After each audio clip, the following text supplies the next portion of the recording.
Hey guys, welcome back to another one. This is a video about a greater global adoption for cryptocurrency and then how there might be a tie to Theta, and you have to follow with me to the end to get that Theta tie. So first and foremost, we have a bank. A regular bank, it's a smaller bank, but they are starting to do their own crypto services. And they're one of the first to do this. They partnered with Coinbase and SAP in order to do this. And so let's check it out. So Bitcoin, Ethereum, Cardano, Filecoin, Litecoin, Orchid, Algorand, and Bitcoin Cash are 8 cryptocurrencies now available for purchase directly from a FDIC-insured checking account if you are a customer at Vast Bank. According to the CEO, the bank's move into offering crypto was approved by the OCC, and they also had some discussions with the Federal Reserve.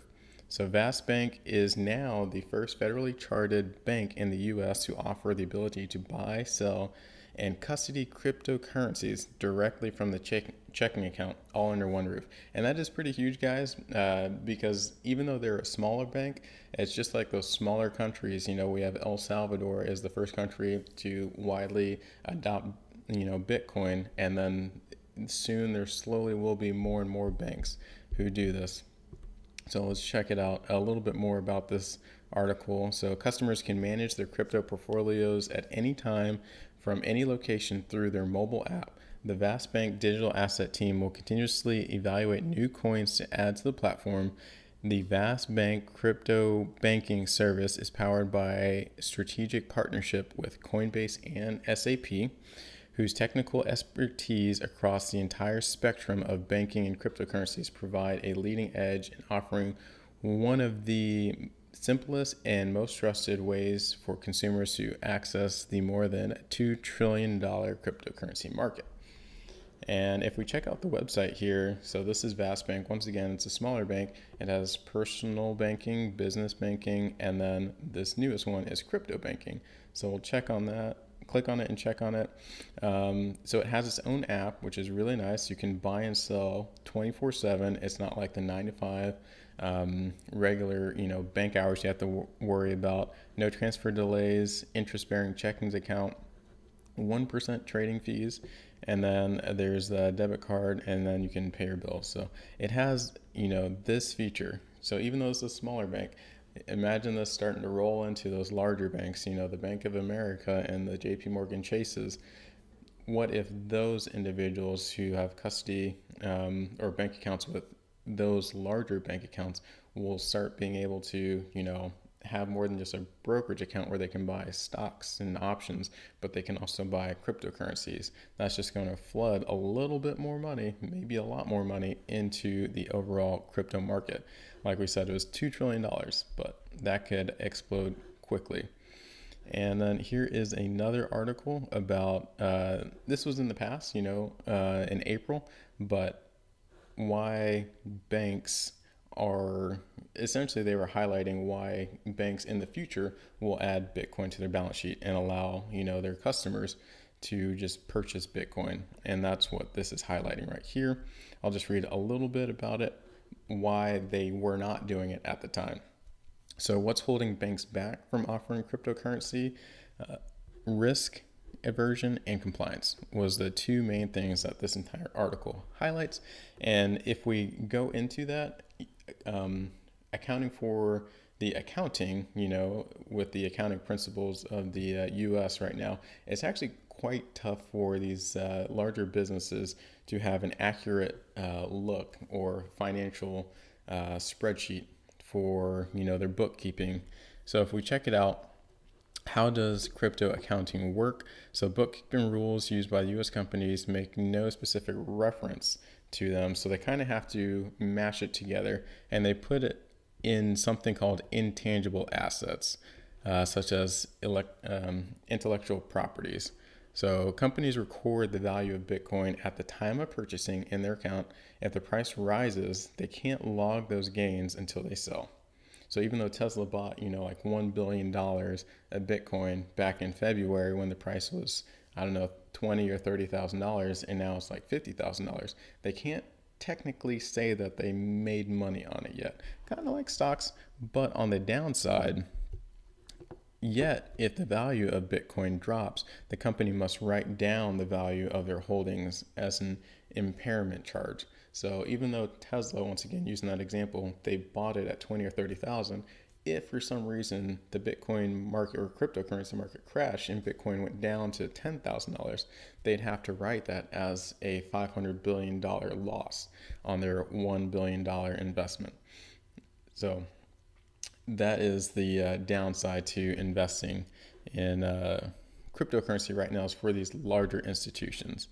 Here is another quick article that highlights the partnership between Vastbank and SAP. So Vastbank aims to set the new standard by enabling customers to simultaneously manage both their bank and crypto accounts side by side. So once again, they talked through the government agencies in order to do this. And in 2018, they started their digital transformation to provide a digital-first approach with SAP. Vastbank was the first U.S. customer to implement SAP's banking services and uses the S/4HANA finance solution and the SAP HANA platform to provide essentially banking experience and information. So we'll follow up with that a little bit. If you're unfamiliar with SAP, I mean, there's really no reason why, unless you own a business, that you should know anything about SAP. But they are a ERP, or enterprise resource planning. So essentially, they help businesses with their day-to-day operations with minute things or huge things, such as accounting, procurement, project management, risk management, compliance, supply chain operations. So essentially, they just provide a whole bunch of data for businesses. And SAP, they help with, intelligent enterprise, the cloud, small, mid-sized businesses, insights. They are one of the largest in the world. And how does this tie to Theta? Right here. I know a lot of people have talked about this, the case for Theta, part 1 through 5. And Andrew Lundy, he is actually a solution architect working at SAP for strategic partners in development, deployment, and machine learning. His focus is currently on application development on HANA. And as we just discussed, Vastbank is working with SAP for the S/4HANA and these SAP HANA.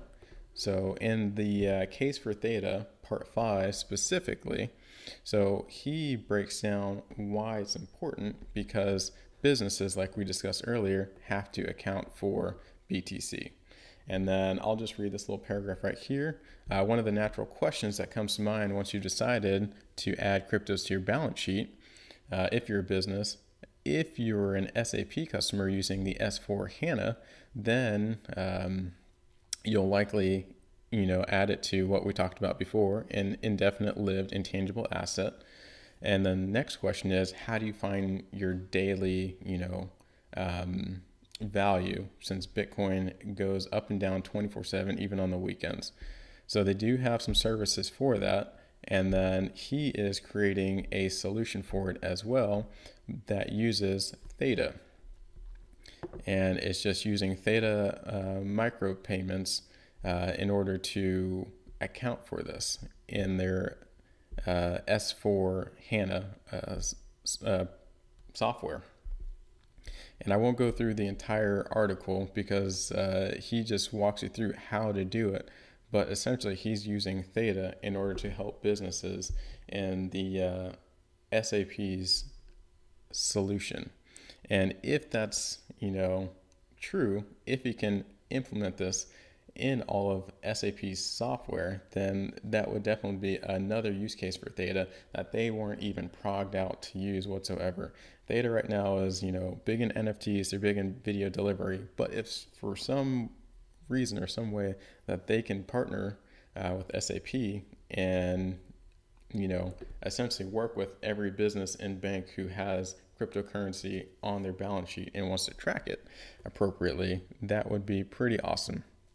So I will leave you with that on the bright side. On the downside, one of his partners, did give some feedback. Like there is a couple points that come to mind. This would be a non-factor. This not necessarily a non-factor or factor as well, but essentially there's already data out there, so you don't necessarily need to use theta, is what he's saying.